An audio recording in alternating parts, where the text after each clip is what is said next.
Hello दोस्तों, कैसे हो आप लोग। दोस्तों इस वीडियो में हम एक नए चैप्टर की शुरुआत करने वाले हैं जिस चैप्टर का नाम है बहुपद। ये क्लास 10 मैथमेटिक्स का दूसरा चैप्टर है। इस वीडियो में हम प्रश्नावली 2.1 को कवर करेंगे। इसमें जितने सवाल होंगे सभी सवालों को बारीकी के साथ सॉल्व करेंगे। लेकिन एक चीज मैं आपको बता देना चाहूंगा कि प्रश्नावली 2.1 में जितने भी सवाल हैं आप यहाँ पर देख सकते हैं। देखिए ये प्रश्नावली 2.1 है। इसमें देखिए छोटे छोटे सवाल हैं जो एग्जाम में 1 नंबर के क्वेश्चन पूछे जाते हैं।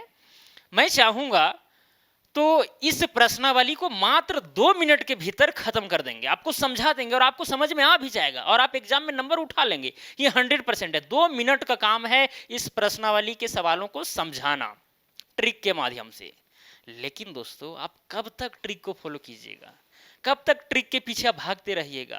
भाई अगर जब तक आप कंसेप्ट को नहीं समझेंगे और कंसेप्ट को समझे बिना आप ट्रिक को यूज कर रहे हैं, क्वेश्चन को सॉल्व कर रहे हैं, कोई रस नहीं है।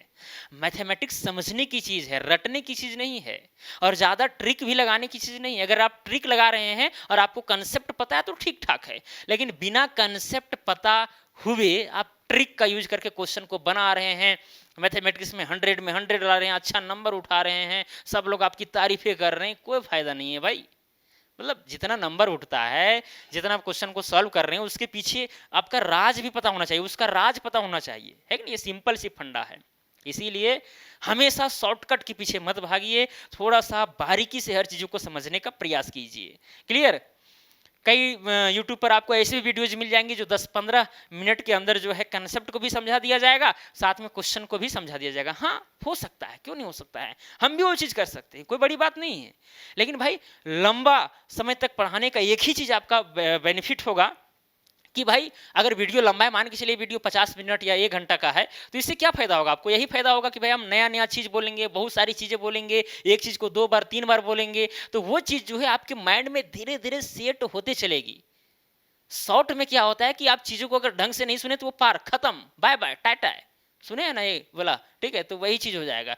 इसीलिए दोस्तों एकदम बारीकी से अगर आप पढ़ना चाहते हैं एकदम ढंग से, तो वीडियो लेक्चर जो है एकदम थोड़ा लॉन्ग वाला देखा कीजिए, शॉर्ट वाला नहीं। शॉर्ट में कोई भी काम नहीं देगा भाई, वो तुरंत आप भूल जाइएगा, सिंपल सी फंडा है। इसीलिए लॉन्ग वाला देखिए और साथ में नोट भी प्रिपेयर करते चलिए, नोट भी आपको बनाना है। ऐसा नहीं केवल लॉन्ग वीडियो देख रहे हैं आप नोट बना नहीं रहे, तो उतना मजा नहीं आएगा। क्लियर। तो ये सब बातों को आपको ध्यान देना है।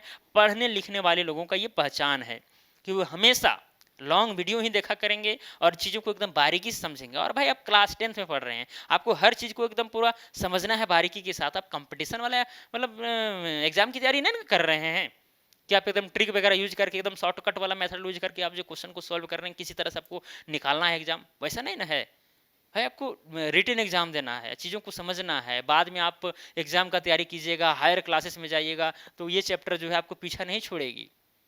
क्लास 10th में जितने भी चैप्टर हैं या फिर जो भी क्लास में जो भी चैप्टर रहते हैं, भाई आप नेक्स्ट क्लास जाइएगा तो वहां आपको पीछा नहीं छोड़ेगा। ये सिंपल सी फंडा है। हाँ कई लोग कहेंगे नहीं सर मैथमेटिक्स हम इसके आगे लेवे नहीं करेंगे, हम आर्ट्स ले लेंगे, सिंपल सी फंडा। अरे भाई मैथमेटिक्स कभी पीछा नहीं छोड़ता है। आप बाद में कंपटीशन का तैयारी कीजिएगा ना, तो वहां पर भी ये सब चीज़ें पढ़नी पड़ेंगी। क्लियर। इसीलिए अभी से ही बेस मजबूत कीजिए, वो काम ही देगा। बेस मजबूत रहेगा तो वो एक दिन काम ही देता है यार, पढ़ा हुआ चीज़ कभी बेकार नहीं जाता है। क्लियर। चलिए दोस्तों, तो यहाँ पर हम शुरू करते हैं, ज़्यादा टाइम पास नहीं करते हैं। दूसरा चैप्टर है बहुपद, जिसको इंग्लिश में हम लोग कहते हैं पोलिनोमियल। क्या कहते हैं? पोलिनोमियल। क्लियर। आप देख सकते हैं ये जो बहुपद है 2 पदों से मिलकर बना है। एक है क्या चीज? बहु। ये सास बहु वाला मत समझिएगा। बहु का मतलब यहाँ बहुत और पद का मतलब होता है टर्म्स। बहुत सारा टर्म्स को हम लोग कहते हैं बहुपद। अब ऐसा भी बात नहीं कि बहुत सारे टर्म्स रहेंगे तभी बहुपद कहलाएंगे। जैसे फॉर एग्जांपल मान के चलिए अगर 2x² प्लस में 3 है, यहाँ पर 2 ही टर्म्स है, 2 ही पद है, एक पद ये वाला है और दूसरा पद ये वाला है, तो ये भी बहुपद कहलाएगा। ऐसा नहीं कि बहुपद नहीं कहलाएगा, ऐसा बात नहीं है। क्लियर। या फिर मान के चलिए इस तरह से रहेगा x³ प्लस में 2x माइनस में 10, ये भी एक बहुपद है। इसमें देखिए 1 पद 2 पद 3 पद, 3 पद है तो बहुपद कहलाएगा। क्लियर। बहुपद यहाँ पर बोला गया है बहुत सारे पद रहेंगे, दो से अधिक ही रहेंगे तभी बहुपद कहलाएगा, ऐसी बात नहीं है। अगर एक पद भी रहेगा, मान के चलिए यहाँ पर रहेगा 5x, ये भी एक बहुपद है, ये भी एक बहुपद है। अभी चीजों को समझाएंगे, चिंता आपको नहीं करना है।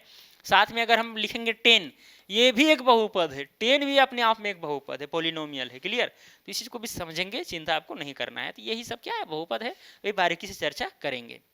चलिए, लेकिन सबसे पहले थोड़ा सा जान लेते हैं कि भाई बहुपद की हम पहचान कैसे करेंगे, बहुपद की पहचान कैसे होगी, इस चीज को पहले हम समझ लेंगे। क्लियर।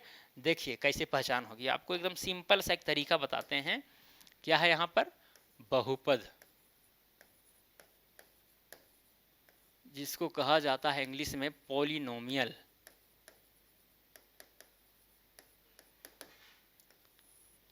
देखिए किसी भी व्यंजक में यदि चर की घात, चर की घात, घात मतलब क्या चीज होता है, पावर या डिग्री, अगर पूर्ण संख्या होगी, क्या चीज, पूर्ण संख्या होगी। पूर्ण संख्या कहने का मतलब क्या चीज, 0 हो गया, 1 2 3 4, ये सब क्या पूर्ण संख्या, तो फिर उसे हम बहुपद कहेंगे। चर की घात, किसी भी व्यंजक में चर, चर का मतलब समझ रहे हैं, वेरिएबल जिसको इंग्लिश में कहा जाता है। संख्याएं दो प्रकार की होती है, एक होती है चर और दूसरी होती है अचर। चर में आता है जैसे कि मान के चलिए फॉर एग्जांपल x हो गया, y हो गया, z हो गया, a b c d ये सब हो गया। अचर में आता है जैसे 1 हो गया, 2 हो गया, 3 हो गया, -5 हो गया, √5 हो गया, ये सब क्या है, अचर संख्याएं हैं, कांस्टेंट, जिसका मान फिक्स होता है, जिसका मान क्या होता है, फिक्स होता है। क्लियर। और चर का मान आपको दिख रहा है, जैसे x हम बोलेंगे कि हम x, जैसे कि मान के चलिए हम आपको बोलेंगे, हम बाजार गए आलू खरीदने के लिए, हम बोलेंगे x kg आलू खरीदे, तो आप क्या समझिएगा, आप समझिएगा भाई x kg आलू खरीदे मतलब हो सकता है 2 किलो खरीदेंगे, 3 किलो खरीदेंगे, 4 किलो, 5 किलो, 50 किलो, 100 किलो, कितना खरीदेंगे क्या पता। इसलिए ये सब का मान जो है कुछ भी हो सकता है, केवल हम x और y और z कह दें तो भाई उस जगह पर कुछ भी हो सकता है। इसीलिए इसको चर को इंग्लिश में कहा जाता है वेरिएबल, वेरी करता है इनके मान, इनका मान। क्लियर। इसीलिए ये सब क्या हो जाएंगी, चर संख्याएं हो जाएंगी, और ये क्या है, अचर संख्याएं। ये बात आपको ध्यान में रखना है। तो यदि किसी भी बहुपद में या फिर अगर बहुत सारे टर्म्स हैं और चर की घात अगर पूर्ण संख्या है तो उसे हम क्या कहेंगे, बहुपद कहेंगे, पॉलिनोमियल कहेंगे। क्लियर, यहां तक समझ में आई बात। चलिए फॉर एग्जांपल समझाने का प्रयास करते हैं। ये चीज आपको समझना जरूरी है, बहुपद को आप पहचानना नहीं जानेंगे भाई तो फिर इस चैप्टर को पढ़ना ही बेकार है। चलिए, जैसे कि मान के चलिए यहाँ पर रहेगा 3x² माइनस में 4x प्लस में 3। अब दोस्तों बताइए ये वाला बहुपद है या फिर नहीं है, है। क्यों है, देखिए यहाँ x का पावर कितना है, 2 है, यहाँ पर x का पावर कितना है, अगर कुछ नहीं तो मतलब 1 है। अब बताइए ये वाला 2 और ये वाला 1 पूर्ण संख्या है कि नहीं है, बिल्कुल है। अरे भाई पूर्ण संख्या 0 से स्टार्ट होती है और अनंत तक जाती है, तो यहाँ पर 2 है और 1 है, इसका मतलब ये बहुपद है, इसको बहुपद हम कहेंगे। क्लियर। दूसरा एग्जांपल लेते हैं, मान के चलिए रहेगा x प्लस में रहेगा 5। अब बताइए ये वाला बहुपद है, बिल्कुल है भाई। अगर यहाँ पर केवल x लिखा हुआ है तो मतलब x का पावर 1 होगा। अब पावर में 1 का मतलब अगर घात अगर 1 है, चर का घात, यहाँ पर क्या है x, चर को देखना है, इस संख्या वाला नहीं देखना है, चर को देखना है, ठीक है, अचर को नहीं। तो यहाँ चर का पावर 1 है तो इसका मतलब कि पूर्ण संख्या है, अगर पूर्ण संख्या है तो इसका मतलब ये क्या है, एक बहुपद है। फिर तीसरा नंबर लेते हैं, मान के चलिए रहेगा -4x³ प्लस में 5x² माइनस में 3x और प्लस में 100। अब बताइए ये वाला बहुपद है कि नहीं है। आप देख सकते हैं x का पावर 3 है, भाई पूर्ण संख्या तो है, x का पावर 2 है, ये भी पूर्ण संख्या है, x का पावर यहाँ पर 1 है, ये भी पूर्ण संख्या है, मतलब ये भी क्या होगा, एक बहुपद होगा। क्लियर। चौथा नंबर एग्जांपल लेंगे, मान चलिए रहेगा x का पावर 4 डिवाइडेड बाय रहेगा 100। क्लियर। और माइनस में रहेगा 100। अब बताइए ये वाला बहुपद है, बिल्कुल है भाई, क्योंकि यहाँ जो चर x है, x का पावर 4 है, अब ये 4 क्या है, पूर्ण संख्या है, इसका मतलब ये वाला भी बहुपद होगा। क्लियर। और लेते हैं एग्जांपल 5वां नंबर, इस तरह रहेगा y का पावर 4 माइनस में y का पावर 3। अब बताइए ये वाला बहुपद है, यहाँ भाई y जो चर संख्या है इसका पावर 4 है, ये भी पूर्ण संख्या, ये भी पूर्ण संख्या, ये भी एक बहुपद है। क्लियर, बातें समझ में आ रही है, एकदम सिंपल सी फंडा है भाई।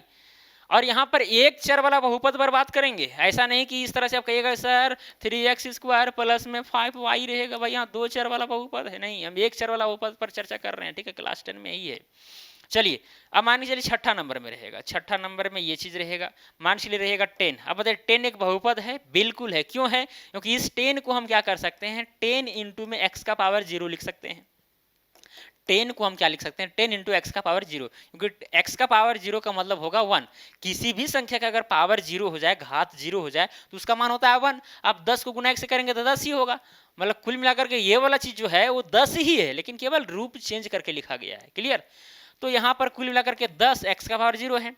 हम 10 को हम 10 x का पावर 0 कह सकते हैं, कोई दिक्कत वाली बात नहीं है। आप देख सकते हैं ये जो चर संख्या है x का पावर 0 है, जो क्या है, एक पूर्ण संख्या है। अगर पूर्ण संख्या है तो ये वाला भी क्या होगी, बहुपद होगी, है कि नहीं? तो ये सब चीजों को आपको समझना है दोस्तों। चलिए आप ये समझ गए होंगे कि भाई बहुपद है क्या, बहुपद क्या है ये आप समझ गए होंगे, कोई इसमें दिक्कत वाली बात नहीं है। और मान के चलिए 7वां नंबर में इस तरह से रहेगा, x का पावर 3 रहेगा, तो ये वाला बहुपद है? बिल्कुल है भाई। यहाँ देख सकते हैं चर का पावर 3 है। क्लियर? चलिए अब मान के चलिए कभी कभी ऐसा भी रहेगा कि भाई बहुपद नहीं रहेगा, तो वो चीज किस प्रकार दिखेगा उसको भी थोड़ा देख लीजिए। 8वां नंबर, जैसे मान के चलिए रहेगा, मान के चलिए रहेगा इस तरह से रूट, या फिर मान के चलिए हाँ अभी बहुपद है इस तरह से भी रह सकता है, रूट 5 रहेगा एक्स स्क्वायर माइनस 3, ये वाला भी बहुपद होगा। क्यों? क्योंकि यहाँ पर रूट 5 है। ऐसा नहीं समझिएगा कि ये रूट एक्स पर भी लगा हुआ है, ऐसा बात नहीं है, ठीक है? एक्स स्क्वायर ये स्वतंत्र है। अब एक्स का पावर तो है, ये भी क्या है, पूर्ण संख्या, तो पूर्ण संख्या तो बहुपद होगा, है कि नहीं? 9वां नंबर से आप देखिए, अब यहाँ चीजें एकदम बदलना प्रारंभ हो जाएंगी। अगर मान के चलिए रहेगा रूट एक्स प्लस में रहेगा 4, बताइए ये वाला बहुपद है कि नहीं है, बहुपद है कि नहीं है, बताइए। चलिए अब बताते हैं। भाई रूट एक्स है तो रूट का मतलब होता है पावर में 1/2। क्या होता है? पावर में 1/2।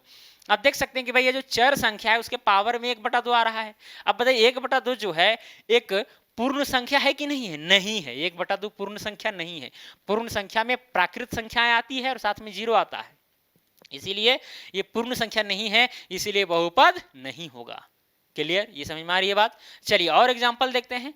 मान के चलिए 10वां नंबर में रहेगा मान के चलिए x का पावर रहेगा 3/2, माइनस में रहेगा x, प्लस में रहेगा 200, इस तरह से रहेगा। अब बताइए ये वाला जो है बहुपद है कि नहीं है? नहीं है। क्यों नहीं है? क्योंकि आप देख सकते हैं भाई x का पावर, यहाँ तो x का पावर 1 है पूर्ण संख्या, लेकिन यहाँ देख सकते हैं कि x का पावर 3/2 है, x का पावर 3/2 है, तो 3/2 बताइए पूर्ण संख्या है? नहीं है, नहीं है, इसीलिए बहुपद नहीं होगा।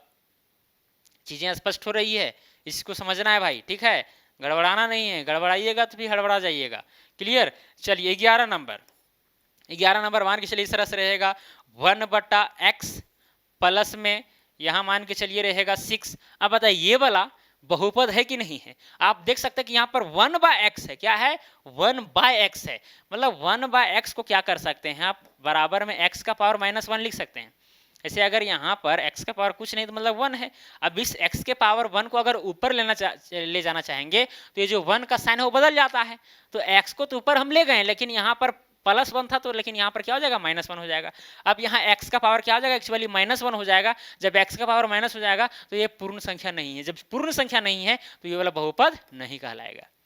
कई लोग जो है इसको बहुपद कह देंगे, देखेंगे भाई यहाँ पर x नीचे लिखा गया है, अरे x है तो x का पावर तो एक ही है, चलिए बहुपद है। नहीं, गलत बात, इसको ऊपर में होना चाहिए, ठीक है? एकदम पूरा ऊपर में होना चाहिए, ये चीज आपको समझना जरूरी है।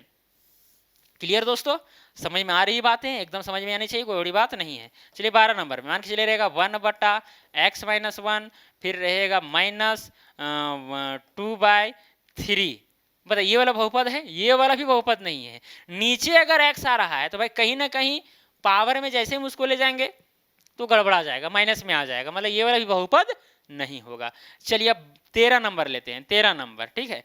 मान के चलिए रहेगा इस तरह से, x का पावर रहेगा 6/2 और माइनस में रहेगा x स्क्वायर प्लस में 3। अब बताइए ये वाला बहुपद है?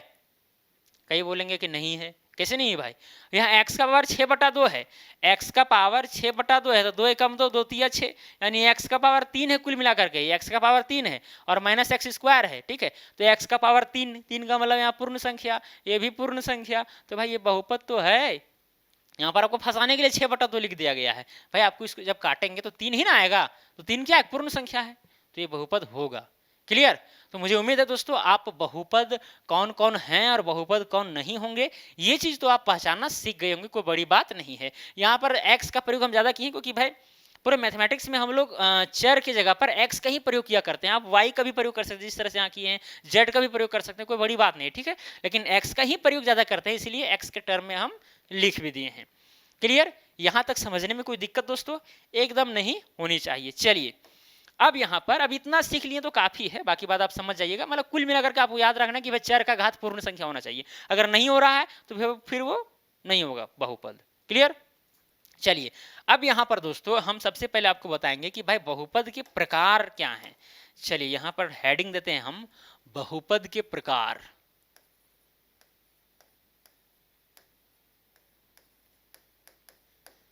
Types of polynomial.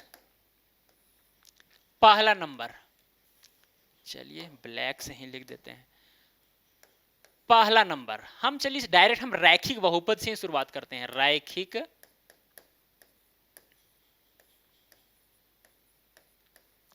हालांकि एक अचर बहुपद भी होता है लेकिन उतना जानने की जरूरत नहीं है, ठीक है, लेकिन समझा देंगे, चिंता नहीं करना है। रैखिक बहुपद जिसको हम लोग इंग्लिश में कहेंगे लीनियर पॉलिनोमियल। लीनियर पॉलिनोमियल क्या है? अब देखिए ये क्या है, थोड़ा सा समझ लीजिए। चर का घात, चर का अधिकतम घात,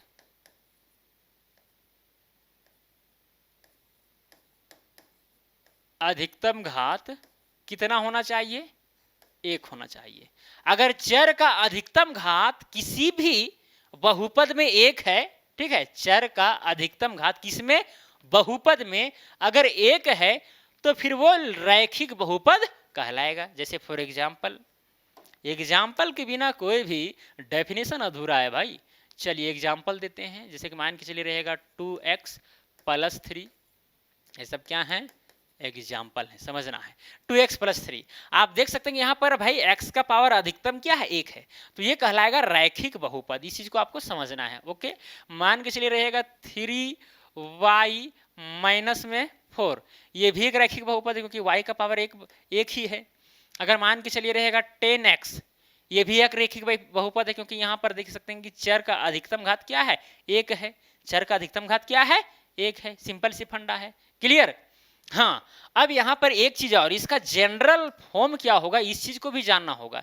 जनरल फॉर्म, ठीक है, सामान्य रूप, यहां पर लिख देते हैं सामान्य रूप। किस तरह से एक्चुअली ये दिखेगा उस चीज को जानना जरूरी है। ax + b के फॉर्म में रहेगा, ax + b के फॉर्म में रहेगा, जहां a और b क्या हैं?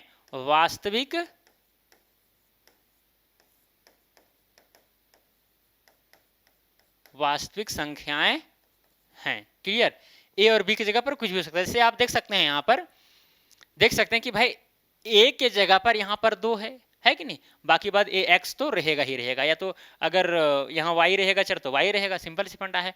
और बी के जगह पर आप देख सकते हैं यहाँ पर 3 है, फिर यहाँ पर बी की जगह पर देख सकते हैं -4 है, ए की जगह पर 3 है, और यहाँ पर देखिए 10x केवल लिखा हुआ है तो ए की जगह पर 10 है और यहाँ x है, और बी की जगह पर अगर यहाँ पर कुछ नहीं लिखा गया तो मतलब प्लस में 0 होगा या माइनस में 0 होगा, है कि नहीं। तो ये सब चीज़ें हैं, ये सब क्या है? रैखिक बहुपद है। आप इस चीज़ को समझ सकते हैं, कोई बड़ी बात नहीं है दोस्तों। या फिर अगर x/4 प्लस में अगर मान के चलिए कि 99 रहेगा तो ये भी क्या है? रैखिक बहुपद है, क्योंकि यहाँ पर चर का अधिकतम घात कितना है? 1 है। क्लियर? यहाँ समझ में आ गया। चलिए अब चलते हैं दूसरा नंबर में, द्विघात बहुपद। द्विघात बहुपद जिसको इंग्लिश में कहा जाएगा क्वाड्रेटिक पॉलिनोमियल। क्वाड्रेटिक पॉलिनोमियल ये क्या है? इसको भी देख लीजिए। चर का अधिकतम घात, चर का अधिकतम घात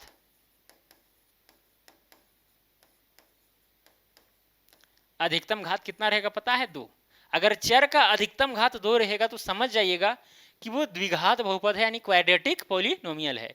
इसका सामान्य रूप अगर देखा जाए, सामान्य रूप जनरल अगर फॉर्म देखा जाए तो होता है ax² प्लस में bx प्लस में c, जहां पर ए बी सी क्या है, ए बी सी क्या है, वास्तविक संख्याएं हैं, वास्तविक संख्याएं हैं। ठीक है, एकदम शॉर्ट में समझा दे रहे हैं और एकदम आसान आसान चीज है, कोई बड़ा चीज थोड़ी ना है।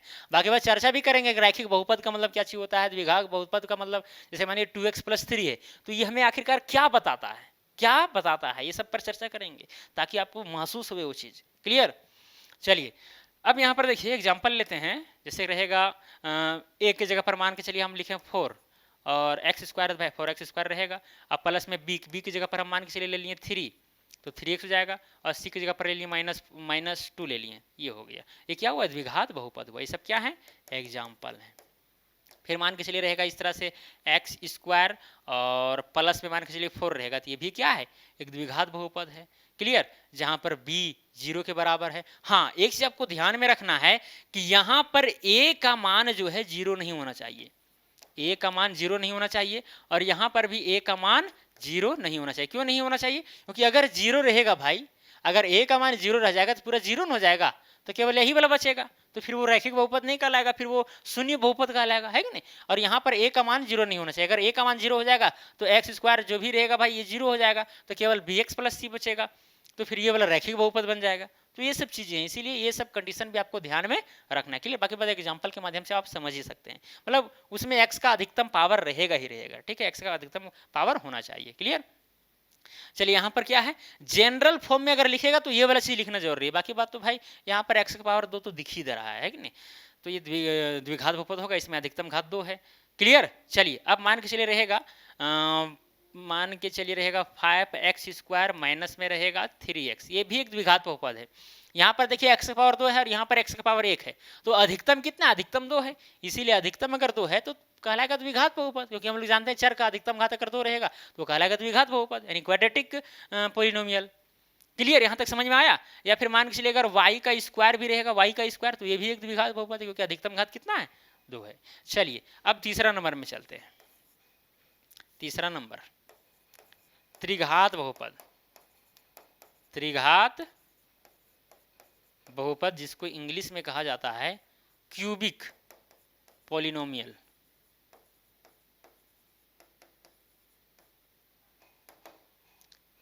क्या होगा इसमें, चर का अधिकतम घात, अधिकतम घात कितना होगा पता है, 3 होगा। उसे क्या कहेंगे हम लोग, त्रिघात बहुपद कहेंगे। और इसका अगर जनरल फॉर्म देखा जाए तो हो जाएगा यहाँ पर ax³ प्लस bx² प्लस में cx प्लस में d, ये क्या हो गया, जनरल फॉर्म हुआ, जहां पर a b c d क्या है, ये सब वास्तविक संख्याएं हैं। ओके, कोई दिक्कत। तथा a 0 के बराबर नहीं होना चाहिए, क्योंकि a 0 के बराबर हो जाएगा तो फिर त्रिघात बहुपद कहले भी नहीं करेगा, है कि नहीं। जैसे कि एग्जाम्पल के तौर पर अगर देखा जाए, जैसे हो गया मान के चलिए x³ हो गया, यहाँ a की जगह पर 1 है, ठीक है। फिर यहाँ मान के चलिए रहेगा -2x², b की जगह पर यहाँ -2 है, फिर x² है, फिर प्लस में cx है, प्लस में रहेगा c की जगह पर मान के 3 तो 3x हो जाएगा और d की जगह पर रहा -1, तो ये क्या है, त्रिघात बहुपद है। क्लियर, ये सब चीज़ों को आपको समझना है। या फिर केवल x³ अब माइनस में अगर 4x² रहेगा तो ये भी त्रिघात बहुपद कहलाएगा, क्योंकि x का अधिकतम घात देख सकते हैं यहाँ पर कितना है, 3 है, x का अधिकतम घात अगर 3 है तो भाई त्रिघात बहुपद है। क्लियर सी बात है। या फिर अगर मान के चलिए x का पावर केवल 3 रहेगा तो ये भी त्रिघात बहुपद कहलाएगा। या मान के चलिए अगर x का पावर 3 बटा में मान के चलिए रहेगा √5, इस तरह करके रहेगा, ठीक है, और माइनस में अगर 1 रहेगा तो ये भी त्रिघात बहुपद है। यहाँ देख सकते हैं x का अधिकतम घात 3 है। क्लियर, तो त्रिघात बहुपद के विषय में भी आप समझ गए होंगे, कोई बड़ी बात नहीं है। जनरल फॉर्म ये वाला होता है त्रिघात बहुपद का, ठीक है। द्विघात बहुपद का जनरल फॉर्म ये, और फिर ये जनरल फॉर्म होता है किस चीज का, रैखिक बहुपद का सामान्य रूप। क्लियर। सबसे पहले हम बात करते हैं रैखिक बहुपद का। पहला नंबर क्या चीज था, रैखिक बहुपद।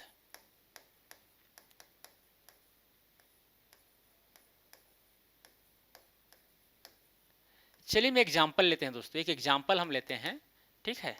एक एग्जाम्पल है, सपोज कीजिए y बराबर में लिखा गया है 3x प्लस में 4। ये क्या है? एक रैखिक बहुपद है। हाँ, एक चीज आप कह सकते हैं सर यहाँ y आ गया बराबर में, ये सब ये क्या लिख दिए, मतलब कुछ भी। अरे कुछ भी नहीं, ये वाला आप देखिए, ये वाला चीज को देखिए, ये क्या है? रैखिक बहुपद है कि नहीं, आप ये पहले बताइए। ये वाला जो चीज आप देख रहे हैं ये रैखिक बहुपद है कि नहीं है? तो जो भी बहुपद होता है, इसे x में अगर बहुपद दिया गया है x में, तो एक्चुअली वो y का मान होता है।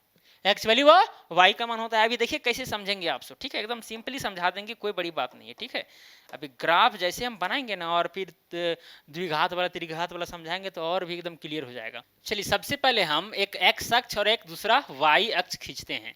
चलिए ये वाला देख सकते हैं, ये है x अक्ष, और ये वाला देख सकते हैं y अक्ष। सीधा सीधी है, थोड़ा सा टेढ़ा हो गया ना इसको। और अरे भाई बहुत दिक्कत होता है यार, डिजिटल बोर्ड में क्या है ना कि सीधा लाइन अगर आपको खींचना हो तो नानी याद करा देगा, ठीक है? छोटा मोटा लाइन रहेगा तो चलेगा। देखिए यहाँ पर ये वाला चीज़ आप समझ रहे होंगे, शायद आप पढ़े होंगे पहले। हालांकि क्लास 10th में आप इसका यूज इतना करेंगे आपको सब चीज़ें समझ में आ जाएंगी, ठीक है? इसको चतुर्थांश कहा जाता है, पहला चतुर्थांश, दूसरा, तीसरा, चौथा, ठीक है? समझाएंगे, नेक्स्ट चैप्टर में आएगा ये सब चीज़ें, ठीक है? तो एकदम बारीकी समझ में आ जाएगा। अभी थोड़ा नया नया है, थोड़ा लग रहा होगा कि भाई क्या बता रहे हैं, लेकिन सब समझ में आ जाएगा। दोस्तों ये वाला जो आप अक्ष देख रहे हैं, ये वाला जो लाइन आप देख रहे हैं, एक्चुअली इसको हम लोग बोलते हैं एक्स अक्ष। इधर एक्स लिखिए, इधर एक्स और इधर एक्स डैश लिख दीजिए, ठीक है? ये है क्या चीज? एक्स अक्ष। ये वाला जो ऊर्ध्वाधर जो लाइन है इसको बोलते हैं हम लोग वाई अक्ष। यहाँ वाई हो गया और ये क्या चीज हो जाएगा? वाई डैश हो जाएगा। कोई दिक्कत यहाँ तक? ये वाला यहाँ पर इसको हम लोग बोलते हैं केंद्र, जिसका मान होता है 0 0। क्या होता है? इसका मान होता है यहाँ पर 0 0। क्लियर? बाकी बात इधर 1 2 3 4 5 6 7 8 इस तरह करके, फिर -1 -2 -3 -4 -5 -6, फिर इधर होता है +1 +2 +3 +4 +5 +6 +7, इस तरह से। फिर इधर भी इधर माइनस में होता है। अभी चीज़ों को हम लिख दे रहे हैं ताकि आपको दिक्कत ना हो। चलिए इसको हम क्या करेंगे दोस्तों, लिख ही देते हैं। इधर देखिए प्लस में रहा था, ऐसे 1 रहेगा, 2 रहेगा, 3 4 5 6 7 8 ये सब रहेगा। फिर इधर भी प्लस में रहेगा, 1 2 3 4 5 6 7 इस तरह करके आगे जाएगा।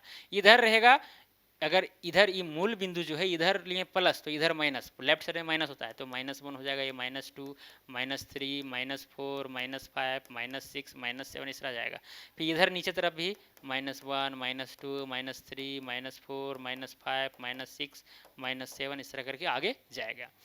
क्लियर? चलिए अब इस चीज को यहाँ पर क्यों लिखे हैं अभी समझिएगा एकदम बारीकी से, टेंशन नहीं लेना। ये वाला बहुपद है, ठीक है? हालांकि इक्वेशन में कन्वर्ट हो गया है। सबसे पहले यहाँ पर एक टेबल बनाइए आप, ऐसे करके टेबल बना सकते हैं। यहाँ रहेगा ऐसे, ये वाला ले लीजिए x और दूसरा ले लीजिए y। क्लियर?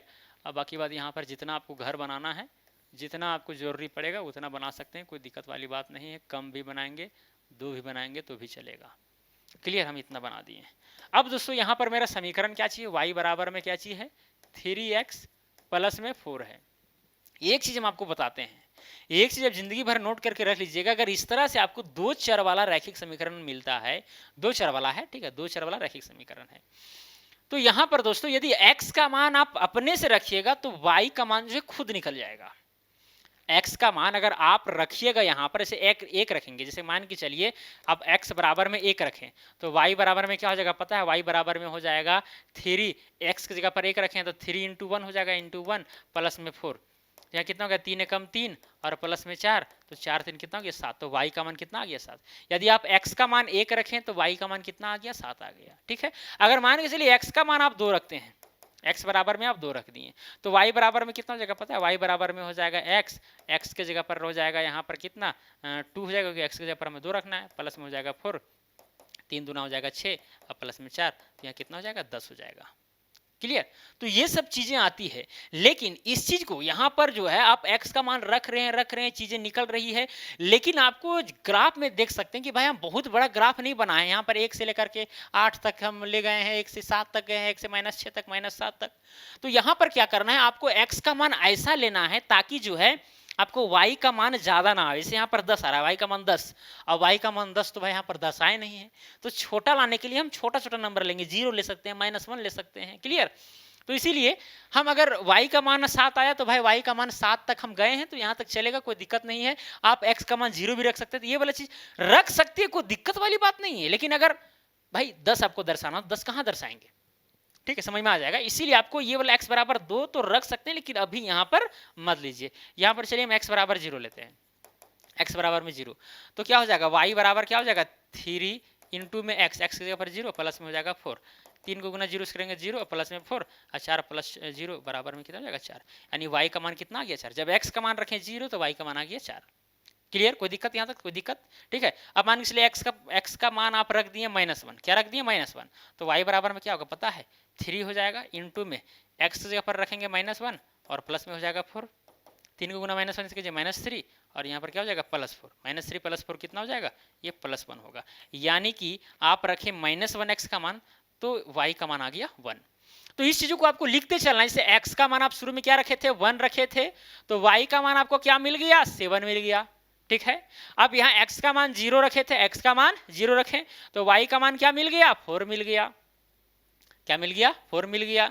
x का मान यहाँ पर -1 रखें तो y का मान क्या मिल गया 1 मिल गया। इसी तरह करके आप जो है सो आगे जा सकते हैं, ठीक है। बाकी बात 2 ही तक अगर रहेगा तो वहां पर आप इस समीकरण को दिखा दीजिएगा, ठीक है, रेखा खींच करके। क्लियर, चलिए अब यहां पर देखिए दोस्तों क्या करेंगे, देखिए x का मान 1 तो y का मान 7। सबसे पहले जाएंगे x के मान 1 पर गए, लेकिन जैसे हम 1 लिए थे तो y का मान 7 आया था, तो भाई 1 गए और 7 इसी के ऊपर देखिए यहाँ पर है, मतलब 1 पॉइंट आपको ये वाला यहाँ मिल गया। अब इसका निर्देशांक कितना है 1 और 7, मतलब ये जो शुरू वाला है वो 1 है x अक्ष का मान और ये जो 7 है ये है y अक्ष का मान। क्लियर, 1 पॉइंट आपको यहाँ मिल गया। फिर यहाँ देखिए 0,4 है, कितना है 0,4, x का मान 0 मतलब x का मान 0 यही होगा, y का मान भी 0 यही होगा, x का मान 0 तो y का मान 4। चलिए यहाँ पर आ जाएगा 0 x का, x अक्ष में 0 यहाँ पर है, y 4 यहाँ पर है, तो 1 पॉइंट यहाँ पर हो गया। क्लियर, 1 पॉइंट यहाँ पर हो गया। इसका निर्देशांक क्या चीज है 0, 4। निर्देशांक ज्यामिति पढ़ेंगे तो उस समय और भी क्लियरिटी होगी, उसके लिए चिंता नहीं करना है, ठीक है, डरना नहीं है। फिर देखिए x का मान -1 लिए, देखिए x का मान यहाँ क्या लिए -1 लिए, तो y का मान 1 आया, मतलब यहाँ पर आएगा चीज जो है ये यहाँ पर आएगा और इसका निर्देशांक क्या चीज होगा -1, 1 है कि नहीं। अब दोस्तों आप देख सकते हैं, अब इस लाइन को क्या कीजिए आप मिला दीजिए, ये जो तीनों पॉइंट आपको मिला है, चाहे फिर यही 2 पॉइंट को मिलाते तो काम चल जाता, ठीक है। 3 पॉइंट लिए तो कोई दिक्कत नहीं, चले तीनों पॉइंट को हम क्या करेंगे ऐसे करके मिला देंगे। चलिए हम ऐसे करके हाथ से मिलाते, नहीं तो टेढ़ा हो जाता है यार, देखिए टेढ़ा हो ही जाता है। ये ऐसे ऐसे ऐसे ऐसे ऐसे करके ऐसे जाएगी और ये जो है ऊपर की तरफ जाएगी, सिंपल सी फंडा है कि नहीं, ऐसे ऐसे। मतलब कि दोस्तों ये जो यहाँ पर रैखिक बहुपद लिया गया था एक्चुअली उसका मतलब ये हुआ, उसका मतलब क्या चीज हुआ ये वाला हुआ। इस तरह से हम इस चीज को दर्शा सकते हैं, ठीक है। चतुर्थांश में इस तरह से हम इस रैखिक बहुपद को दर्शा सकते हैं। क्लियर सी फंडा है, ठीक है। बात समझ आई। यहाँ पर जो 3x + 4 लिखा गया है, आप x का मान अपने आप रखते जा रहे थे तो y का मान निकलते जा रहा था, ठीक है। इस y के जगह पर आप px भी लिख सकते हैं, px बराबर में यहाँ हो जाता 3x प्लस में 4 और इस px का मतलब भी होता है क्या चीज y। यहाँ px अगर कहीं पर लिखा हुआ देख रहे हैं तो मतलब कि वैसा पोलिनोमियल, p का मतलब पोलिनोमियल, वैसा पोलिनोमियल जो x में हो, तो x में पोलिनोमियल 3x + 4 है नहीं, तो यही px की जगह पर y हम लिख सकते हैं जो y का मान देता है x का मान रखने पर। क्लियर, तो ये हुआ रैखिक बहुपद का पहचान, ठीक है। रैखिक बहुपद इसीलिए बोला गया क्योंकि इस बहुपद से हमें एक रेखा मिलती है, क्या मिलती है इसी तरह का। और भी अगर बहुपद इसी तरह एग्जांपल लेंगे तो हो सकता है कि वो रेखा हमको इस तरह से मिले, हो सकता है कि हमको इस तरह से रेखा मिले, तो कुल मिलाकर के वो रेखा ही आपको देगी। इस चतुर्थांश में आपको रेखा ही मिलेगा, किससे रैखिक बहुपद से, इसीलिए इसको रैखिक बहुपद नाम दिया गया है। क्लियर, बस में आई, रैखिक बहुपद रेखा ही आपको मिलेगी। क्लियर, अब ज्यादा एग्जांपल नहीं लेंगे क्योंकि बाद में हमको पढ़ना है, इसलिए यहीं पर स्टॉप करते हैं इस चीज को। अब दूसरा नंबर में आते हैं द्विघात बहुपद के ऊपर। किसके ऊपर, ये तो था रैखिक बहुपद, अब दूसरा नंबर में चलते हैं द्विघात बहुपद। द्विघात बहुपद, क्वाड्रेटिक पॉलिनोमियल। अब दोस्तों यहाँ पर एक पोलिनोमियल दिया गया है, देखिए आप यहाँ पर ये वाला देख सकते हैं, यहीं पर दे दिया गया है। एक्चुअली यहाँ पर हम लिख देते हैं y बराबर में क्या पता है, y बराबर में है एक्स स्क्वायर माइनस में 3x माइनस में 4 है। क्या है, द्विघात बहुपद है जिसका अधिकतम घात क्या है, अच्छा यहाँ 3x है, सॉरी ठीक है, अरे यार पूरा गड़बड़ हो जाता है, 3x माइनस में 4। अब दोस्तों यहाँ पर x का मान रखते जाएंगे तो y का मान भी निकालते जाएगा। जैसे x का मान हम -2 रखेंगे, x की जगह पर -2 रखेंगे तो -2 का स्क्वायर हो जाएगा, माइनस में क्या हो जाएगा 3 और x की जगह पर यहाँ पर भी -2 और यहाँ हो जाएगा -4। चलिए अब करते हैं, -2 का स्क्वायर करेंगे तो +4 हो जाएगा, फिर -3 को गुना -2 से करेंगे तो +6, क्योंकि माइनस को गुना माइनस से करते हैं तो प्लस, 3 को गुना 2 से करेंगे 3 दूना 6 हो जाएगा और यहाँ पर -4, ये -4 +4 खत्म, तो बच कितना गया 6, तो 6 क्या चीज बचा, y का मान निकला। मतलब अगर x का मान -2 रखते हैं तो y का मान 6 आता है। अगर आप x का मान -1 रखेंगे, आप देख सकते हैं x की जगह पर -1 रखेंगे तो -1 का हो जाएगा स्क्वायर और माइनस में 3 और x की जगह पर क्या रख रहे हैं, -1 रख रहे हैं, यहाँ हो जाएगा -4। अब चलिए इसको सॉल्व करते हैं, -1 का करेंगे स्क्वायर तो +1 हो जाएगा, है कि नहीं, फिर यहाँ हो जाएगा -3 को गुना -1 से करेंगे तो +3 हो जाएगा और ये क्या है -4 है, क्या है -4 है। 1 और 3 कितना हो जाएगा, ये दोनों प्लस में है तो 3 और 1 4 हो जाएगा और यहाँ -4, 4 में से 4 कटेगा 0। ये किसका मान आया, y का मान आया। जब हम x का मान -1 रखें, x का मान क्या रखें -1 रखें तो y का मान क्या मिला, 0 मिला। तो इसी तरह से दोस्तों हम x का मान रखते जाएंगे इस समीकरण में, x का मान रखते जाएंगे तो y का मान भी आपको धीरे धीरे मिलता चलेगा। क्लियर। और जब आप सभी मानों को x -2 क्या है, जब -2 रखेंगे तो क्या आया था, +2 आया था। अब देखिए कहाँ गया, -2 जब रखे थे x का मान तो यहाँ पर 6 आया था, किसका मान, y का मान। तो देखिए यहाँ पर ये वाला x अक्ष है, अब x अक्ष में जाएंगे हम किस में, -2 में, कहाँ जाएंगे -2, तो यहाँ से यहाँ तक 1 और 1 से लेकर के यहाँ 2। अब इस 2 और y का मान कितना है, 6 है, तो 6 ये ऊपर तरफ होगा, तो ऊपर तरफ जाएंगे, देखिए ऐसे करके ये यहाँ पर गए तो ये वाला जो पॉइंट है ये -2 और 6 है। क्लियर। फिर देखिए -1 0 है, -1 किसका मान है, x का मान, तो x में जाएंगे -1 यहाँ पर है और y का मान 0, मतलब यही वाला पॉइंट मिला। तो इसलिए देख सकते हैं ये वाला जो कर्व है, देखिए ऐसे ऐसे करके आई है, ये जो कर्व है देखिए किस तरह से आई है, ऐसे ऐसे करके यहाँ तक पहुंची है। आप देख सकते हैं दोस्तों, आप यहाँ रखे 0, अब 0 जब रखे थे -4 आया था, तो देखिए यहाँ पर 0 किसका मान है, x का मान है, मतलब x का मान 0 और y का मान -4, तो -4 देखिए यहाँ पर। अब देखिए इस तरह से इसी तरह करते करते जो है इस पॉइंट तक पहुंची है कि नहीं। फिर यहाँ दोस्तों देखिए यहाँ पर 1 रखे तो -6 आया, यानी x का मान 1, तो यहाँ पर -6 देखिए इधर नीचे तरफ है, यहाँ पर है कि -6, तो इस तरह करके यहाँ गया। जब हम 2 रखें दोस्तों तो भी -6 भी आया, जब हम यहाँ पर 2 रखें तो भी यहाँ पर -6 ही आया, मतलब इस जगह पर, तो ऐसे करके ऐसे गया।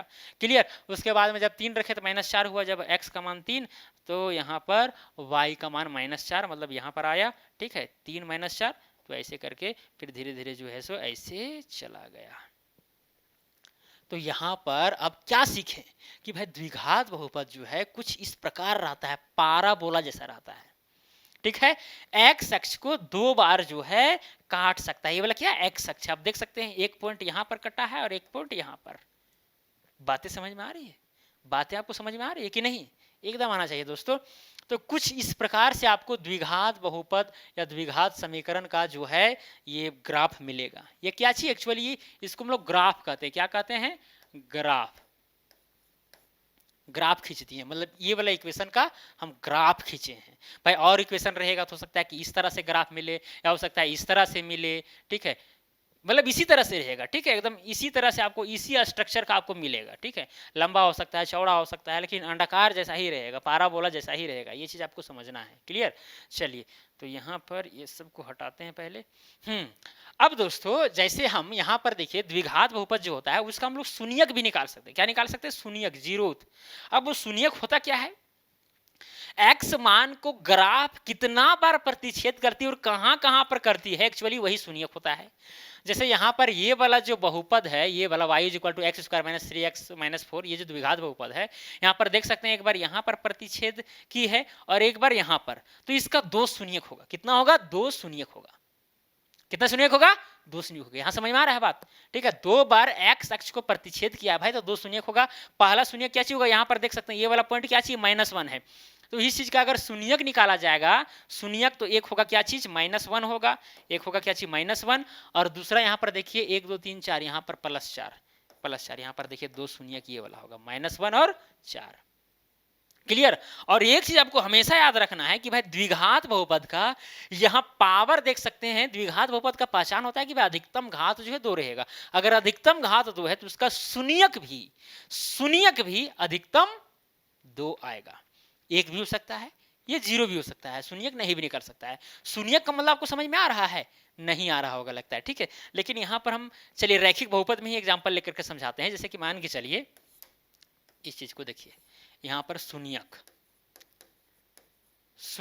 जिसको बोलते हैं जीरोज इंग्लिश में, ठीक है। ये है क्या? जैसे देखिए यहाँ पर बहुपद क्या चाहिए था? 3x प्लस 4, 3x प्लस में क्या चाहिए था? 4। आप इस चीज को कर दीजिए 0 के बराबर। अब यहाँ से आप x का मान निकाल दीजिए, वही होता है शून्यक, ठीक है। जैसे यहाँ पर देखिए इस चीज को हम इस बहुपद को 0 के बराबर कर दिए। अब यहाँ से x का मान निकालेंगे तो हो जाएगा 3x बराबर में इस 4 को उधर जाएंगे तो हो जाएगा -4, है कि नहीं? +4 था -4 हो जाएगा। अब यहाँ x बराबर में 3 गुना में है तो हो जाएगा -4/3। अब -4/3 4 को आप 3 से डिवाइड कीजिए। 4 को आप क्या कीजिए? 3 से डिवाइड कीजिए तो कितना हो जाएगा? 3 एकम 3 होगा, यहाँ पर 1 बचा, फिर यहाँ दशमलव, यहाँ 0, 3 3 9, फिर यहाँ पर 1, 3 करके आते रहेगा, यानी कि -1.33 इस तरह करके आएगा x का मान। मतलब कि आप देख सकते हैं कि भाई ये वाला जो लाइन है ना, x अक्ष को देखिए किस पॉइंट पर?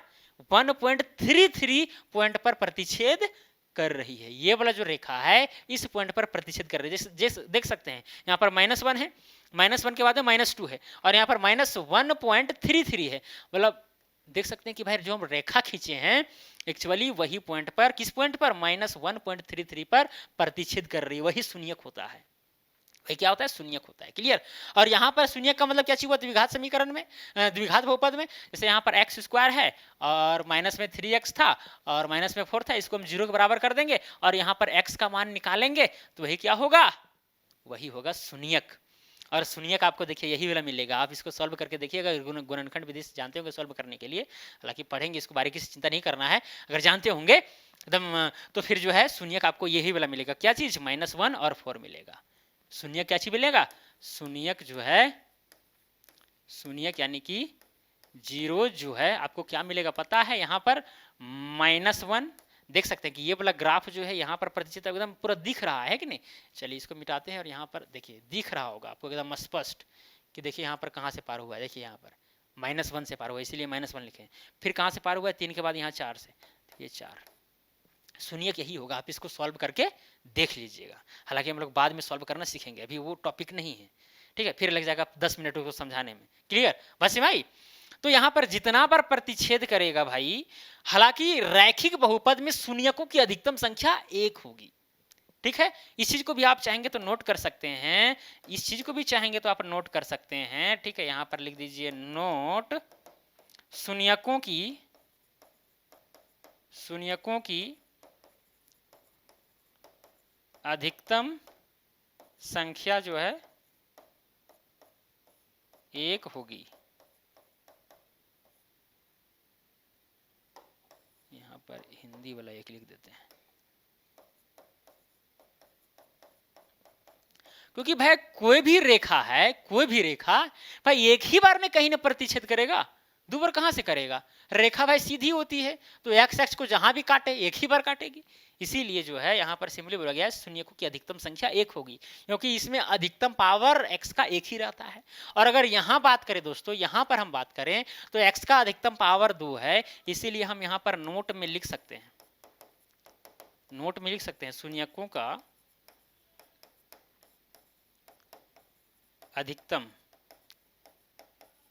अधिकतम संख्या 2 होगी लिख देते हैं। शून्यकों का अधिकतम संख्या 2 होगी। क्लियर? या 2 हो सकती है।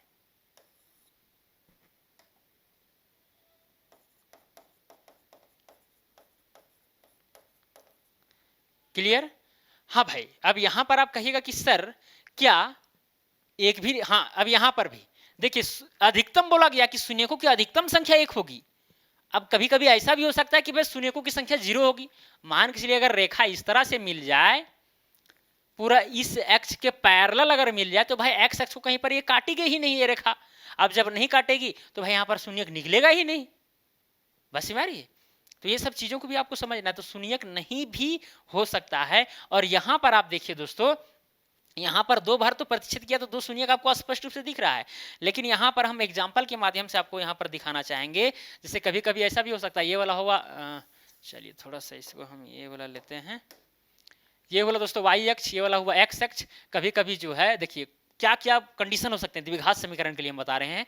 पहला कंडीशन तो देखिए ये वाला होगा, ठीक है, जिसमें आपको दो शून्यक जो है स्पष्ट रूप से दिखेंगे। फिर क्या होगा, ये वाला वाई अक्ष हुआ, वाई अक्ष एक्स अक्ष, फिर ये वाला इधर से भी हो सकता है, ठीक है, ये वाला ऐसा नहीं कि ऊपर ही जाएगा, ऐसे भी हो सकता है। और क्या हो सकता है, और क्या हो सकता है दोस्तों, इस तरह से भी हो सकता है। मान के चलिए आपको एक ही यहाँ पर लाइन प्रतिच्छेद इस तरह से करेगी, ठीक है, मतलब यहाँ पर एक ही शून्यक आपको मिलेगा। ये वाला भी क्या है, ये वाला भी द्विघात बहुपद का ही ग्राफ है, लेकिन यहाँ पर एक ही पॉइंट पर एक्स अक्ष को प्रतिच्छेद या फिर टच कर रही है, स्पर्श कर रही है, इसीलिए इसका शून्यक एक मतलब एक ही ठो निकलेगा, ज्यादा नहीं निकले, एक से ज्यादा नहीं निकलेगा, ठीक है। या तो फिर इस तरह से भी हो सकता है, ऐसे करके हो सकता है। यहाँ पर भी देख सकते हैं एक ही पॉइंट पर यहाँ पर प्रतिच्छेद ये ग्राफ कर रही है, तो यहाँ पर भी एक ही शून्यक निकलेगा। बातें समझ में आ रही है दोस्तों, बातें आपको समझ में आ रही है कि नहीं आ रही। तो ये सब चीजों को एक भी हो सकता है, क्लियर। लेकिन यहाँ पर जो है शून्यकों की संख्या जो है कभी कभी जीरो भी हो सकता है, इस तरह से आप समझ सकते हैं। जीरो कब होगा, से मान के चलिए ग्राफ देखिए इस तरह से रहेगा। अब देखिए ये वाला जो ग्राफ है ये भी क्या है, द्विघात बहुपद का ही है, लेकिन यहाँ एक्स अक्ष को ये प्रतिच्छेद नहीं की, तो यहाँ पर शून्यक निकलेगा ही नहीं, ठीक है। या फिर इस तरह से हो सकता है, ये ऐसे करके रहेगा। अब ये वाला जो ग्राफ हम खींचे एक्चुअली इसको ऐसे करके दर्शा दीजिए सबको, तो ज़्यादा बेटर रहेगा, ठीक है, ऐसे करके, ताकि ये ग्राफ जो है और लंबा दूर तक जाएगा। ये चीज़ को दर्शाता है, ये तीर का निशान दिखाता है कि भाई और ये लंबा दूर तक जाएगा, ठीक है। ये सब चीज़ें समझ में आ रही है दोस्तों। तो इस तरह से भी हो सकता है, ये ऊपर तरफ भी हो सकता है जो एक्स अक्ष को प्रतिच्छेद ही ना करे, क्लियर। चलिए तो यहाँ पर देखिए इस कंडीशन में यहाँ दो शून्यक होगा, कहाँ जाता है, एक शून्यक यहाँ, ये दूसरा शून्यक, यहाँ भी इस कंडीशन में क्या होगा, दो शून्यक होगा। यहाँ पर एक शून्यक होगा, है कि नहीं, एक ही शून्यक होगा। यहाँ पर एक भी शून्यक नहीं होगा क्योंकि एक्स अक्ष को प्रतिच्छेद ही नहीं हो रहा है भाई, क्लियर। तो ये सब चीजों को भी आपको समझ करके रखना है दोस्तों। और अधिकतम दो ही हो सकता है, इससे ज्यादा नहीं होगा। चलिए तो ये हुआ द्विघात बहुपद का। अब चलते हम लोग त्रिघात बहुपद की ओर। किसमें चलेंगे, त्रिघात बहुपद की और तीसरा नंबर त्रिघात बहुपद क्यूबिक पोलिनोमियल। आप देख सकते हैं दोस्तों यहाँ पर y बराबर में दिया गया है एक्स क्यूब माइनस में 4x। अब यहाँ पर भी दोस्तों, अब यहाँ पर देखिए स्टूडेंट के लिए ग्राफ वगैरह खींचने का मतलब उतना जरूरी नहीं है, ये सिंपल सी बनता है, एनसीईआरटी में लिखा भी हुआ है लेकिन चीज़ों को समझना है आपको। अब इसका ग्राफ इस तरह से इतना खींचेगा तो बहुत दिक्कतें होंगी, है कि नहीं। तो यहाँ पर इसीलिए हम इंपोर्ट किए और आपको चीज़ों को समझा देंगे। अगर आप x का मान -2 रखेंगे तो y का मान 0 निकलेगा, x का मान -1 रखेंगे तो y का मान 3 निकलेगा, x का मान 0 रखेंगे तो y का भी मान 0 निकलेगा, x का मान 1 रखेंगे तो -3, x का मान 2 रखेंगे तो 0। तो ये सब हमको टेबल मिल गया। अब टेबल से क्या करेंगे, यहाँ पर जो है पॉइंट को हम रखेंगे। जैसे यहाँ -2 0 था एगो, तो यहाँ देखिए -2 0 ये वाला पॉइंट होगा, है कि नहीं, -2 0 ये वाला पॉइंट होगा। फिर यहाँ देखिए -1 3 है, -1 3 ये वाला पॉइंट होगा, फिर 0 0 ये वाला मिला, फिर यहाँ पर 1 -3 ये वाला मिला, फिर 2 0 ये वाला मिला। अब इस तरह से सबके क्या किए, ऐसे करके हम ऐसे करके ये करके मिला दिए, एक ग्राफ हमको मिल गया, है कि नहीं। आप देख सकते हैं कि ये वाला जो ग्राफ हम खींचे हैं एक्चुअली एक्स अक्ष को कहाँ कहाँ पर काट रहा है, एक यहाँ पर, एक यहाँ पर, एक यहाँ पर, 3 जगह, मतलब यहाँ पर 3 शून्यक निकलेगा। और जान सकते हैं भाई त्रिघात बहुपद है तो भाई शून्यकों की अधिकतम संख्या 3 होगी, सिंपल सी फंडा। और यहाँ पर 3 देखिए निकल भी रहा है, ठीक है। चलिए इस चीज को भी हम नोट करके लिखा देते हैं, नोट नोट शून्यकों की ओहो छी शून्यकों की अधिकतम संख्या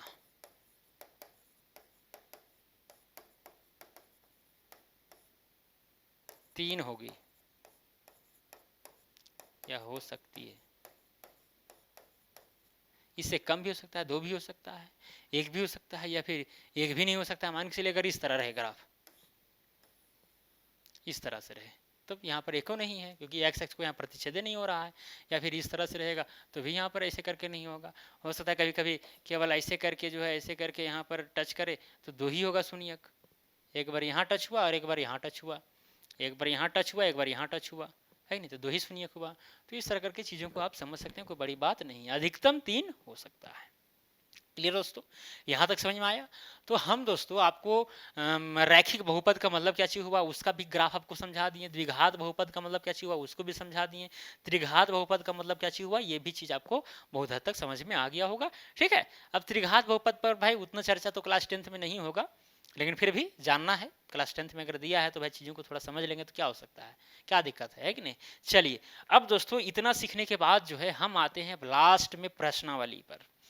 अब ये प्रश्नावली इतना इजी है भाई, इतना इजी है कि अब क्या बतावे यार, इतना इजी है कि हम मतलब बिना बताए हुए जो है सब कर सकते हैं। ठीक है, एकदम 1 मिनट में इसको बता सकते हैं, लेकिन चलिए समझा रहे हैं, थोड़ा अच्छा समझाएंगे, थोड़ा समय ले लेते हैं, है कि नहीं। देखिए यहाँ पर बोला कि किसी बहुपद px मतलब कि x में वो बहुपद दिया रहेगा, जैसे 3x स्क्वायर प्लस 4 या x का पावर 5। ठीक है, px का मतलब वो पोलिनोमियल x के चर में, y बराबर px, यहाँ देखिए y बराबर px यानी px को y मान लिया गया है। ग्राफ नीचे आकृति 2.10 में दिया गया है। प्रत्येक स्थिति में px के लिए शून्यकों की संख्या ज्ञात कीजिए। भाई कितना शून्यक हो सकता है, देखिए ये वाला ग्राफ में यहाँ पर देखिए, ये वाला देखिए x अक्ष को कहीं पर टच कर रहा है, नहीं कर रहा है, तो यहाँ पर देखिए शून्यकों की संख्या यहाँ पर 0 हो जाएगी, यहाँ पर शून्यकों की संख्या 0 हो जाएगी। सिंपल सी फंडा है, इतना ही आपको लिखना है, शून्यकों की संख्या 0। चलिए यहाँ पर लिख देते हैं शून्यकों की संख्या बराबर में 0। क्यों? क्योंकि ये वाला जो रेखा है x अक्ष को कहीं भी प्रतिच्छेद नहीं कर रही, इसीलिए यहाँ पर 0 बोल देंगे। भाई शून्यक वही होता है जो उस बहुपद का जो ग्राफ होता है वो x अक्ष को कहाँ कहाँ टच कर रहा है कि नहीं। सिंपल सी फंडा है। और ध्यान दीजिएगा यहाँ पर px के टर्म में दिया गया, y बराबर में यहाँ पर px है, और px की जगह पर कोई जैसे कि बहुपद होगा, ऐसे मान के चलिए px की जगह पर कोई बहुपद इस तरह से ax स्क्वायर या फिर ax प्लस में b या फिर ax स्क्वायर प्लस में bx प्लस c या फिर क्यूबिक वाला भी हो सकता है कि नहीं, कुछ भी हो सकता है px की जगह पर। ठीक है, तो x के ही टर्म में रहेगा, ठीक है, x के ही टर्म में रहेगा, और x का मान रखेंगे तो y का मान निकलेगा, उसी आधार पर यहाँ पर ग्राफ बनाए गए, ये ध्यान में रखना है px वाला। ठीक है, अगर py रहेगा यहाँ पर x रहेगा, x बराबर में py दिया रहेगा, तो फिर भाई हमें x अक्ष पर कहाँ कहाँ प्रतिच्छेद कर रहा है ये नहीं देखना है, फिर देखना पड़ेगा कि y अक्ष पर कहाँ का प्रतिच्छेद हो रहा है, ये चीज। ठीक है, इसलिए यहाँ पर px दिया गया है, अब px बराबर y है तो समझ जाइएगा कि हमें x पर कहाँ कहाँ प्रतिशत कितना बार हो रहा है, वही शून्यकों की संख्या होगी, ये ध्यान में देना है। और यहाँ पर अगर x बराबर में py रहेगा तो फिर y अक्ष में कितना बार प्रतिशत हो रहा है ये देखना पड़ेगा। क्लियर? तो यहाँ पर px बराबर y दिया गया है, इसलिए x अक्ष में देखेंगे। देखिए ये वाला जो ग्राफ है यहाँ पर एक ही बिंदु पर प्रतिशत हो रहा है, इसलिए शून्यकों की संख्या कितना हो जाएगा, 1 हो जाएगा। यहाँ पर देखिए एक बार यहाँ 3 बार, इसीलिए शून्यकों की संख्या कितनी हो जाएगी, 3 हो जाएगी, 3 ही शून्यक निकलेगा, क्योंकि x अक्ष पर ये ग्राफ जो है 3 जगह प्रतिच्छेद कर रही है। क्लियर? फिर यहाँ पर देखिए इसमें शून्यकों की संख्या कितनी होगी, ये वाला जो ग्राफ है एक बार यहाँ और एक बार यहाँ पर प्रतिच्छेद कर रही है, इसीलिए शून्यकों की संख्या कितनी हो जाएगी, 2 हो जाएगी। यहाँ पर देखिए 1 2 3 4 जगह ये प्रतिच्छेद ये ग्राफ कर रही है, तो शून्यकों की संख्या यहाँ पर 4 हो जाएगी। ठीक है, x अक्ष में। क्लियर? अब यहाँ पर देखिए कितनी बार प्रतिच्छेद कर रही है, एक बार यहाँ प्रतिच्छेद हुआ और एक बार यहाँ पर स्पर्श हुआ है। ठीक है, एक ही बार, ऐसा नहीं कि यहाँ पर पूरा सटा हुआ है तो बहुत सारा है, नहीं। ठीक है, एक बार यहाँ, तो 1 2 3 बार प्रतिच्छेद की, इसीलिए यहाँ शून्यकों की संख्या 3 हो जाएगी। तो ये बताने में देर लगा भाई, आपको ये पता करना है कि भाई x अक्ष में ये जो ग्राफ यहाँ पर दिए गए हैं, ग्राफ जो बनाए गए हैं टेढ़ा मेढ़ा कर्व, वो कितना बार प्रतिच्छेद कर रही है, जितना बार प्रतिच्छेद करेगी वही एक्चुअल में शून्यकों की संख्या होगी। लेकिन ध्यान रहे y बराबर px होना चाहिए। अगर x बराबर py रहेगा तो y वाला में देखना पड़ेगा कितना बार प्रतिच्छेद कर रहा है। ठीक है, समझ में आ रही बात? चलिए, तो खैर क्लास 10 है भाई, आपको उतना फंसाने की कोशिश नहीं करेगा, बोर्ड है कि नहीं, सिंपल इसी तरह पूछ देगा, एक्स वाला ही, एक्स में कितना बार प्रतिच्छेद कर रही है कि नहीं। चलिए दोस्तों, तो प्रश्नावली 2.1 खत्म, कहानी खत्म। मुझे उम्मीद है कि यहाँ तक वीडियो आप देखे होंगे। अगर पूरा वीडियो को देखे हो, अगर अच्छा लगा तो भाई कमेंट करके आप जरूर बताइए, वीडियो को लाइक कीजिए, चैनल को सब्सक्राइब कीजिए, तभी ना हमको मोटिवेशन मिलेगा यार, और इसी तरह का वीडियो हम आप तक पहुँचाते रहेंगे। आप ट्यूशन नहीं भी पढ़ेंगे तो भी आप यहाँ से कवर कर सकते हैं पूरे मैथमेटिक्स को। ठीक है, और मैथमेटिक्स खत्म होगा तो साइंस भी पढ़ा सकते हैं। क्लियर, साइंस भी एकदम बहुत बारीकी से बहुत अच्छा से समझाने का प्रयास करेंगे। लेकिन पहले ये तो खत्म हो जाए, आप प्यार दीजिएगा, अच्छा खासा व्यूज जाएगा, आप शेयर कीजिएगा अपने दोस्तों के साथ, उनको बताइएगा, तब ने मजा आएगा, तब ने हम आगे कदम उठाएंगे कुछ। चलिए दोस्तों, तो मुझे उम्मीद है कि आप हर चीज़ को समझ गए होंगे। यहाँ पर क्वेश्चन भी बनाना सीख लिए होंगे, त्रिघात बहुपद का ग्राफ भी खींचना सीख गए होंगे। द्विघात बहुपद में देखिए ये सब कंडीशन हो सकते हैं। द्विघात बहुपद का भी ग्राफ आप खींचना सीख गए, रैखिक बहुपद का भी ग्राफ खींचना सीख गए, फिर बहुपद के प्रकार के ऊपर हम चर्चा किए थे, और साथ में देखिए बहुपद का कुछ कंसेप्ट बताए थे कि कौन कौन बहुपद है, कौन कौन बहुपद